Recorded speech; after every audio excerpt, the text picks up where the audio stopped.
Tendahin na ako. Honestly, I didn't expect this season of life to feel like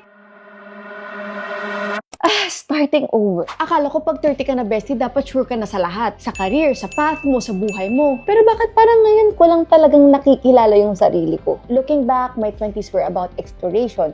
Kayo din, di ba, mga bestie ko? We try things, get it wrong, change directions, saying yes kahit hindi pa tayo ready. Di ba? Now we are trentahining.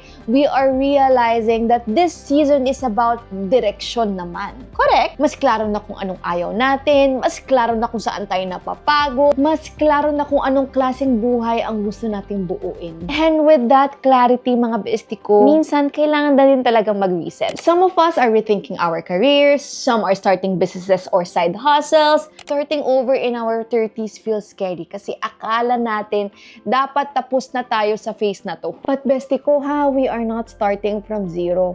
We are starting from experience, from the lessons we paid for, from the strength we didn't have before.